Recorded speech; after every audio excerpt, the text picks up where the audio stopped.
Olá, turma! Como vocês estão? Hoje a gente vai falar sobre um conceito geográfico que é o conceito de região.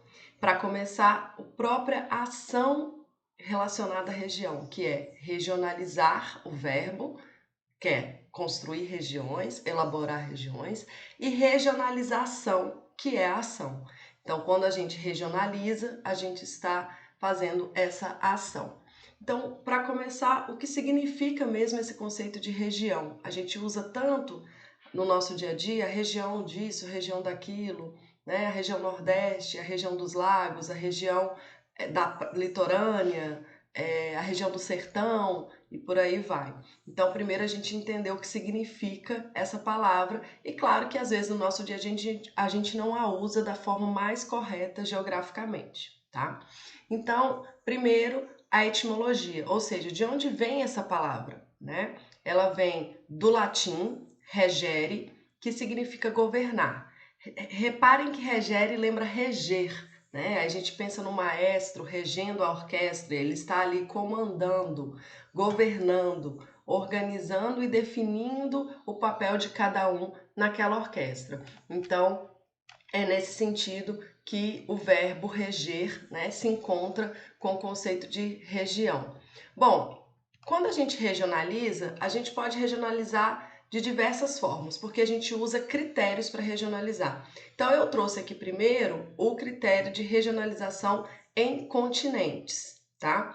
Então quando a gente pensa no mundo todo, como que a gente divide esse mundo todo? Como que a gente divide o que existe no planeta, né? Então a gente divide em continentes. Então aqui esse mapa mundi é um mapa mundi eurocêntrico. Então desde o ano passado, no primeiro ano, a gente tem feito essa crítica do mapa colocar a Europa como centro e em cima. E mais uma vez, quando a gente chama a Europa de continente, a gente também está sendo eurocêntrico.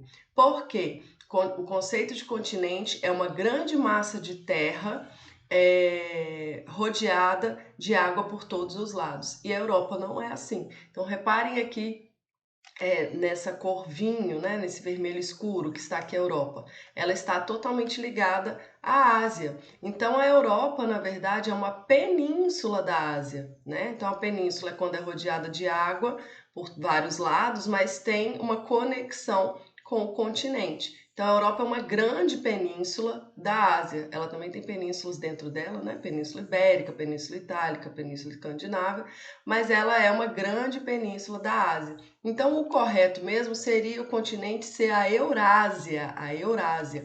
Isso se a gente pensar nesse conceito natural, né? Considerando a sua estrutura física. Porém, a gente chama a Europa de continente pelo mesmo motivo que a gente coloca a Europa no meio e em cima nos nossos mapas. Por um motivo de que a Europa durante muito tempo, né, foi o continente, a região do mundo com maior poder político, com maior poder militar e também que colonizou o restante do planeta praticamente todo. Então, quando a gente pensa nisso, a gente pensa que a Europa como continente é um conceito político, tá? Então, se vocês virem em qualquer lugar, sempre vai falar a Europa como um continente. Então, não está errado, porque isso acabou virando comum. A gente acabou aceitando essa questão. Mas a gente não pode esquecer que quando a gente chama a Europa de continente, nós estamos chamando de uma forma política e não no sentido do conceito original em relação à estrutura física da Europa, tá? Bom, o mesmo vale para a Ásia, né? Então a Ásia também não é um continente, é a Eurásia que é um continente, ok? Então quando a gente divide, a gente percebe que nós temos 6 continentes. A América é um continente só. Quando a gente chama de América do Sul, América Central, América do Norte, ou mesmo América Anglo-Saxônica ou América Latina, nós estamos regionalizando a América. Então repare que existem grandes regiões e a gente pode subdividir essas regiões em mais regiões, de acordo com os critérios que a gente usar. Então, no caso da América, se é América do Sul, América Central e América do Norte, também já fica claro para a gente que é uma questão de distribuição desse continente, tá? Então, nessa distribuição física da natureza desse continente, a gente divide assim. Quando a gente divide em América anglo-saxônica e América Latina, a gente já está usando a questão da colonização, da cultura, da língua, das línguas mais faladas, ok? Então, a gente percebe que é uma outra forma de regionalizar, ou seja, eu usei um outro critério. Então, eu posso dividir o mesmo espaço de diferentes formas, de acordo com os critérios que eu for usar. Como região muitas vezes é algo muito que abrange um espaço grande, pode ocorrer exceções. Então, na América Latina, por exemplo, a gente vai ter alguns lugares, né, algumas ilhas e mesmo algumas países que não falam língua latina, tá? A própria Jamaica, que tem predomina inglês, está no Caribe, portanto, na área que a gente chama de América Latina, mas é uma exceção. Também na América Anglo-Saxônica, quando a gente pega a região do Quebec, no Canadá, e que fala principalmente francês, ok? Então a gente vai perceber que podem existir exceções, mas a gente está usando critérios para regionalizar e facilitar, portanto, não só o processo de governar, quando for o caso, mas também o processo de compreender, né? Porque um dos objetivos também de regionalizar é conhecer. Então, quando fala lá regere para melhor governar, como que eu vou melhor governar? Quando eu tiver melhores conhecimentos sobre aquele espaço. Então, quando a gente divide o planeta, nós não estamos falando de governo, né? Mas nós estamos falando de conhecimento, de aprender melhor sobre esse espaço.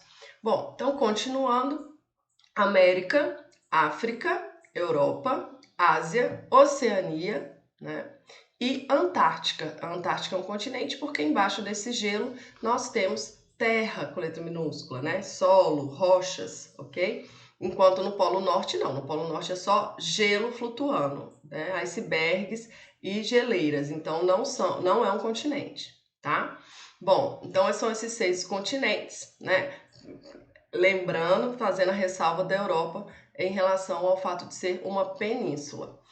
Bom, esse mapa então é orocêntrico e desde o ano passado que a gente também tem falado de outras possibilidades de mapa. Então esse mapa em que a gente tem um Oceano Pacífico no centro. Então repara a diferença de distribuição para a gente. É até estranho aos nossos olhos porque a gente está muito acostumado com o mapa eurocêntrico, né? Então a África já está aqui nessa região à esquerda, a América na região à direita e finalmente a gente consegue ver todo o Oceano Pacífico, que normalmente a gente vê dividido, né? Então repara, vou voltar aqui ao Oceano Pacífico dividido aqui a oeste da América e a leste da Ásia e da Oceania. Então nesse mapa a gente consegue ver ele todo, sem estar fragmentado. A gente percebe o quão é próximo à Ásia da América, aqui através do Estreito de Bering e por aí vai, tá? Então consegue visualizar melhor todas as ilhas do Oceano Pacífico, ok?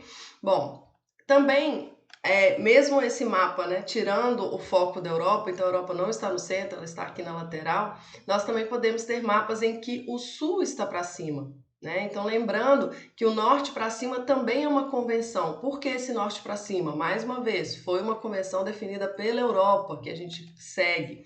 Esse mapa que eu estou mostrando para vocês, que é a Austrália no meio e em cima, é um mapa que na Austrália normalmente eles usam nas escolas. Eles usam nos estudos, usam nos espaços todos. Então, eles não absorveram na Austrália esse mapa eurocêntrico, tá? Então, essa imposição do mapa eurocêntrico deu certo em muitos lugares, mas na Austrália não. Deu certo do ponto de vista europeu, mas na Austrália não. Então, seria um mapa o quê? Australiocêntrico. Não existe essa palavra, mas para a gente brincar aqui para entender. Ok? Então a Austrália está aqui no meio e em cima. Então reparem que o Brasil com o sul para cima, olha, toda a América com o sul para cima, tá? Então não tem problema, não está errado, porque lembrando que a Terra é uma grande esfera. Então não, se você pega uma bola, pense, não existe lado para cima nem para baixo. Você pode observar essa bola de diferentes ângulos, essa esfera de diferentes ângulos. Bom, e a outra regionalização que eu quero focar aqui com vocês é essa regionalização em mundo, numa linha, né, que define o mundo do norte socioeconômico e o sul socioeconômico. Então são essas duas grandes regiões. Lembrando também que dentro das regiões vai haver diferenças, tá? Então existe algum critério comum, mas você também tem uma heterogeneidade, ou seja, uma diversidade, diferenças, não é tudo igual, ok? Sempre vai ser assim. Então, aqui a gente percebe que você vê, né, os países do sul socioeconômico são os chamados países subdesenvolvidos, ou países da periferia, ou países pobres, né? Então, dentro desse próprio bloco, a gente sabe que tem países que a gente chama, por exemplo, de emergentes ou em desenvolvimento, que são países que têm uma economia melhor, uma economia que tem um PIB, né? Uma produção da riqueza, que é o Produto Interno Bruto, melhor. Então, vai ter uma variação também entre eles, ok? Bom, a outra coisa, os países desenvolvidos no norte, reparem que não tem nada a ver com a linha do Equador. Quando a gente pega a linha do Equador e fala em hemisfério norte e hemisfério sul, a gente está falando do quê? A gente está falando da forma física da Terra. A linha do Equador é o círculo máximo, é o meio, né? Então, portanto, hemisfério norte e hemisfério sul. Aqui a gente está falando da forma física da Terra. Nesse caso, a gente já está trazendo norte e sul com outro elemento, elemento social, econômico, político, que são importantes para a gente compreender as relações entre os países, para a gente compreender esses territórios, para a gente compreender a geopolítica, tá? Então, nesse caso, por exemplo, a Austrália e a Nova Zelândia ficam no norte socioeconômico, mas no sul do planeta. Então, a gente sempre entender que quando a gente está falando de sul, é em relação a quê? É sempre relativo a algo. Quando a gente está falando de norte, é em relação a quê? A mesma coisa, tá? E reparem também que quando a gente olha a linha do Equador, olha aqui a linha do Equador bem no meio, a gente vê a África, a maior parte da África no norte. Olha aqui o Oriente Médio no norte. Então, eles estão no norte do planeta em relação à linha do Equador, mas eles estão no sul socioeconômico, tá? Bom, e aí, dando continuidade, existem outras formas de chamar, né, esses países, como a gente já colocou. Inclusive, dentro da periferia, ó, eu destaquei aqui para vocês uma periferia dinâmica, que seriam esses países emergentes ou em desenvolvimento, e uma periferia deprimida. É importante vocês saberem que todas essas nomenclaturas, todas essas formas de chamar podem aparecer sempre, tá? Nos jornais, nas notícias, nas provas, no Enem, enfim, estão sempre presentes. Então, como eu já falei, isso aqui eu já coloquei, só para destacar para vocês, tá? Para vocês não se esquecerem. E aí é importante a gente entender que uma das coisas que a gente usa para fazer essa divisão socioeconômica é uma referência dada pela ONU. Então, vocês já sabem a ONU, já viram o vídeo lá que os meus ex-alunos de Palmeira dos Índios fizeram para vocês, explicando o que é a ONU. E existe dentro da ONU um órgão só para lidar com essas questões que a gente chama do desenvolvimento humano. Então, eles criaram, né, o Índice de Desenvolvimento Humano, que é o IDH, ok? Então, o IDH vai ser fundamental para a gente fazer essa regionalização em norte e sul socioeconômico, porque a gente vai usar o parâmetro estatístico do IDH. Então, a gente repara aqui, ó, o norte, né, o verde, mostra o melhor IDH, e a gente vai perceber, né, que os piores IDH são em vermelho, esse vinho, ok? E esse cinza que está aí como um IDH médio, tá? Só que o Brasil, né, de alguns anos para cá, 2017, que é essa notícia, ele perdeu pela primeira vez, né, em 11 anos, ou seja, a gente estava num crescente, o IDH estava melhorando, e aí a partir de 2017 para cá, a gente vive uma crise em que o nosso IDH tem perdido, tá? Então, os valores do IDH do Brasil, a expectativa de vida de 74 anos, 74,7, a média de anos estudados, 7,8 anos, e a renda per capita, 14 mil dólares. Bom, lembrando que em 2017 o dólar não estava esse valor que está hoje, então isso aqui caiu bastante, tá? Renda per capita é renda por cabeça ou renda por pessoa, e aqui é um valor anual, ok? Bom, então o IDH ele trabalha essas três variáveis: a renda per capita, a escolaridade, ou seja, o tempo das pessoas na escola, né, sobretudo as pessoas que estão na idade escolar, e a expectativa de vida. O que é a expectativa de vida? Ou esperança de vida ao nascer. É a quantidade de anos que a gente vai viver, né, de acordo com o ano que você nasceu. Então, qual a expectativa de vida dessa população? Então, tudo isso, gente, trabalha com média, tá? Então, é a média da renda per capita, a média de escolaridade, a média de expectativa de vida. O IDH é um índice muito interessante, né? Foi criado em 93, aí, ó, pelo Programa das Nações Unidas pelo Desenvolvimento, mas o IDH, ele, ao trabalhar com a média, acaba fazendo com que, em países como o nosso, em que a gente tem uma desigualdade muito grande, a gente não consegue ver essa desigualdade. né? Porque se a média, por exemplo, de escolaridade é de 7,8 anos, significa que uma parte da população estuda muito menos que isso e outra parte estuda muito mais. E a gente sabe que nessa desigualdade, né, são poucos, renda per capita. Vamos falar de dinheiro. Então, a gente põe uma renda per capita de 14 mil dólares em 2017, depois a gente pode até tentar converter isso, mas o que a gente percebe? Que muita gente ganha muito abaixo disso, e poucas pessoas ganham muito acima. Então, essas poucas pessoas que ganham muito acima puxam o índice para cima e a gente não consegue ver a desigualdade. Né? Parece que todo mundo está ganhando daquela forma e não está. A gente sabe que não. Nesse nosso país, não mesmo. A gente vai falar disso já já. Então, é importante a gente saber que o IDH ele pode ser muito alto, alto, médio ou baixo, tá? Então, há países, inclusive, que têm economias semelhantes, porém diferenças nas condições de vida da população, porque também você tem um produto interno bruto, né, que é o que vem da renda, que significa riqueza. Alto não significa que isso vai chegar na população da melhor forma. Nós somos um país que tem uma economia muito boa, né, apesar dessa crise que a gente está vivendo, mas mesmo assim a gente tem uma economia muito boa dentro desse bloco sul socioeconômico, tá? E mesmo assim essas desigualdades sociais ainda continuam muito fortes no Brasil, porque existem outras questões estruturais que precisam ser modificadas, ok? Então é importante a gente pensar nisso. Bom, esse aqui é um mapa de anamorfose, então o nome anamorfose, né? Esse A significa negação, então não, e o morfo significa forma, então é sem forma, tá? O que significa isso? Ele não é estranho, né? Esquisito. Ele não considera a forma dos países, portanto, dos continentes. Ele vai aumentar ou diminuir a forma de acordo com a informação. Então, nesse caso, a informação é investimento em ciência e tecnologia. Então, vejam bem, olha aqui os Estados Unidos, olha a quantidade, muito investimento em ciência e tecnologia. Olha a América do Sul, o Brasil se destaca aqui um pouquinho, mas veja bem a América do Sul. Olha a África, gente, aqui seria a África. Tá? Então ela acaba sendo exprimida porque o investimento em ciência e tecnologia é muito pequeno. Esse roxo aqui, esse vermelho escuro, puxado, né? Acho que vermelho escuro, melhor dizendo, é a Europa, tá? Então os países europeus, principalmente da Europa do Leste. Esse roxo, agora sim, roxo, é o Japão, ok?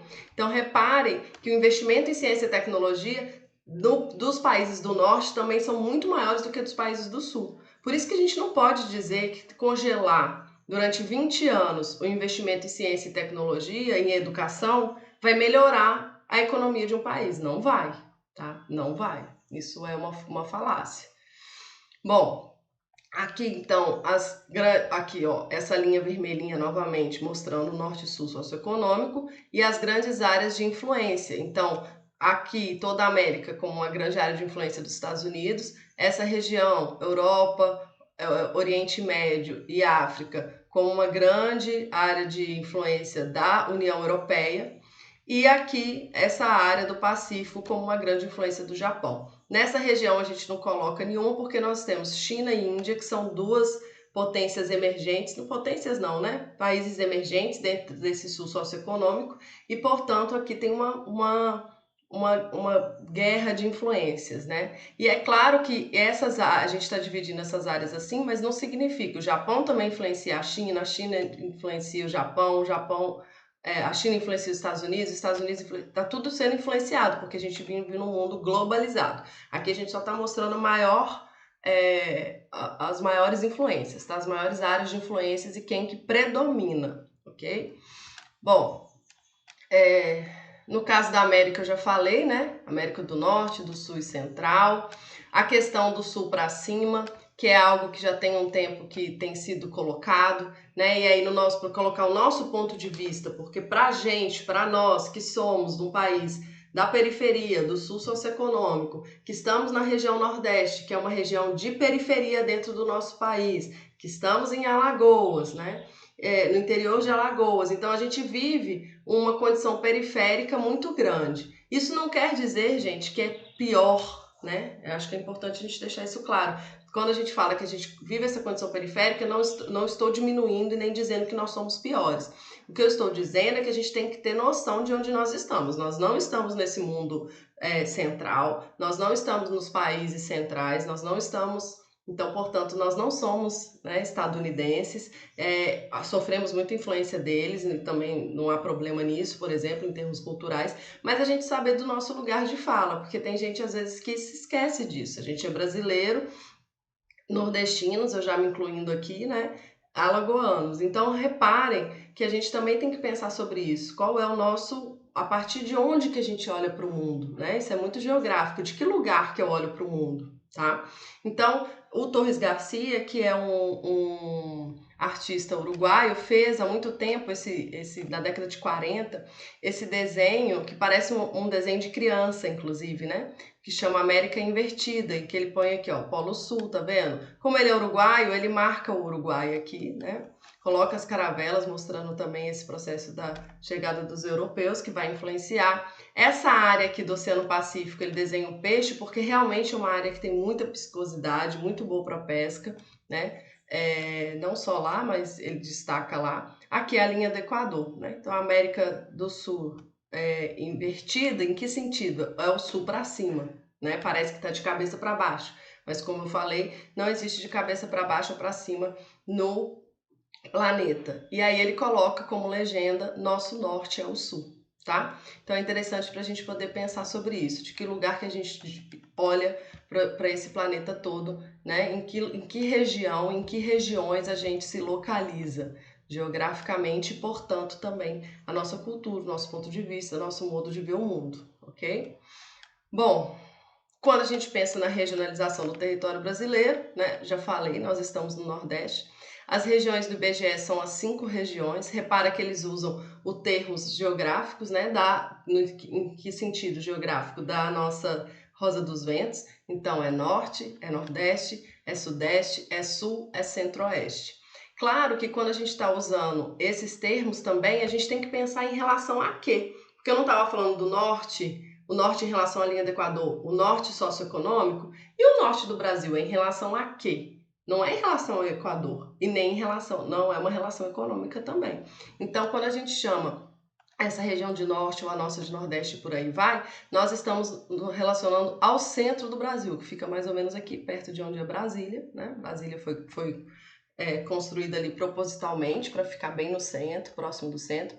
Então a gente tem aqui o centro do Brasil. Em relação ao centro do Brasil, o que está em cima nesse caso, né, no mapa, é o norte. O que está em cima e à direita, nordeste. O que está embaixo e à direita, sudeste. O que está embaixo, sul e centro-oeste, tá? Só que o Brasil não foi sempre dividido assim pelo IBGE. Então, por exemplo, é muito comum as pessoas mais antigas chamar o Sudeste de Sul. Ah, ele foi para o Sul, tá? Ou de lá do Sudeste falar, foi para o Norte, né? Eu lembro, tem a música do Luiz Gonzaga, que quando ele volta, né? Ele faz a música da Asa Branca quando ele faz esse movimento de migração, a gente vai falar sobre ele depois. E depois tem a volta, que é a volta da Asa Branca. E aí ele fala, já faz 3 noites que lá para o norte relampeia. Então, que norte é esse? Ele estava falando, né, em relação a onde ele estava no norte, porque realmente chamava tudo de norte, tá?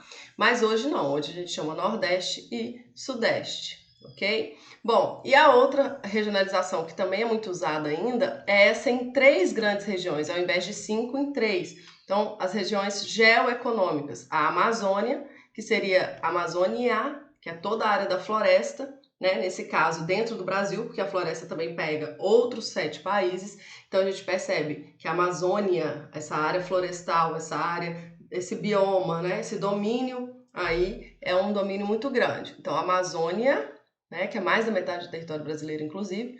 O Nordeste, que se vocês repararem, não pegaria todo o Maranhão, porque uma parte está na Amazônia, assim como a gente pode perceber que pega um pouco o norte de Minas, que é uma região mais seca também, mais próxima, inclusive também culturalmente daqui, do Nordeste, tá?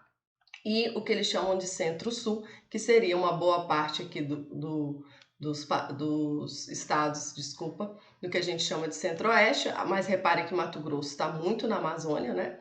O Sul e boa parte do Sudeste, tá? Então, por que o IBGE não usa essa regionalização? Porque o IBGE prefere usar a fronteira dos estados para poder fazer todos os seus estudos sobre as regiões para melhor governar, tá? Então, Reparem que o mesmo espaço, como eu já falei, pode ser dividido de diferentes formas. Eu posso mostrar para vocês um mapa, por exemplo, de climas do Brasil. Esse mapa de climas do Brasil é um mapa de regionalizações, regiões climáticas, ok? Então, aqui são as principais regiões políticas do território brasileiro, ou seja, que considera características políticas, sociais, econômicas, tá? E por aí vai.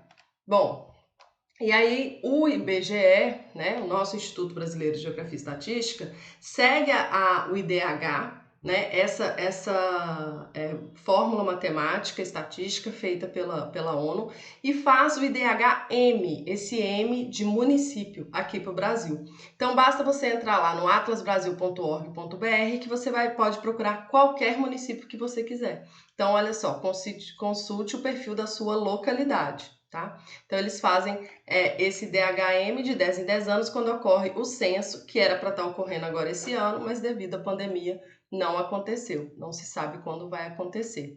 Então eu fui lá e pesquisei Alagoas. Então ele marca no mapa onde está Alagoas, né?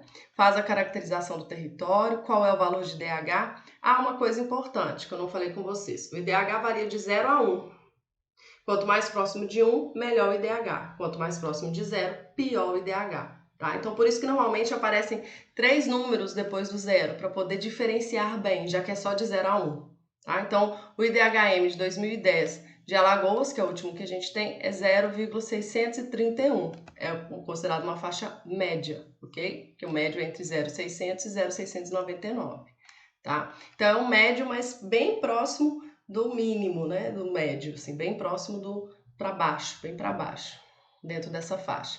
Uma população de 3 milhões de habitantes, também em 2010, a área não muda mesmo, e a densidade demográfica, que é o número de habitantes por quilômetro quadrado, ou seja, naquela área, quantos habitantes tem. Também é uma média, né, 112 habitantes. A gente sabe que tem bairros, tem cidades que vão variar, né, a cidade tem uma maior densidade, menor densidade, bairros dentro daquela cidade também.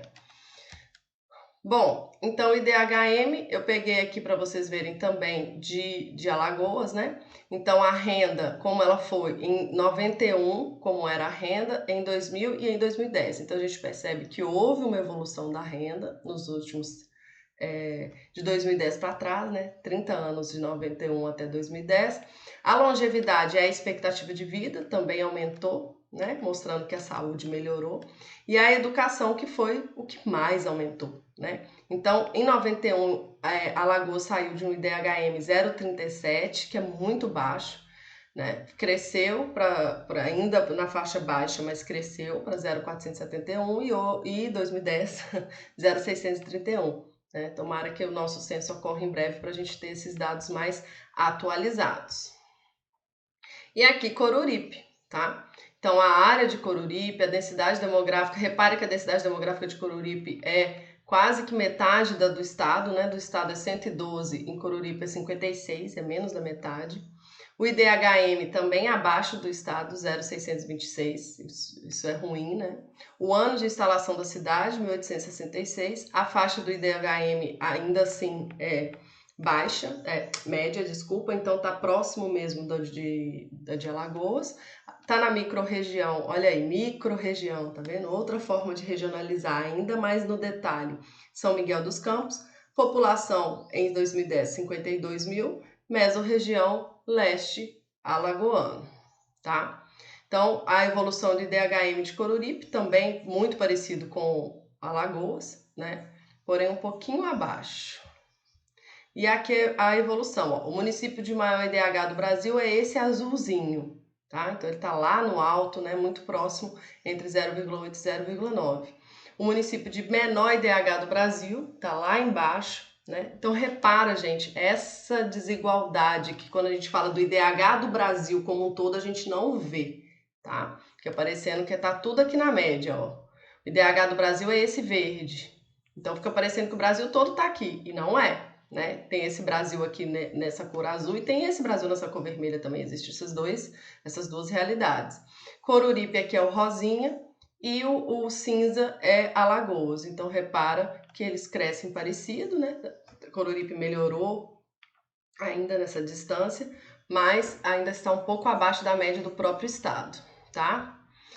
E aí, para falar de desigualdade, eu queria mostrar para vocês essa questão da concentração de renda no Brasil, que é algo muito evidente, muito forte e muito surpreendente, né?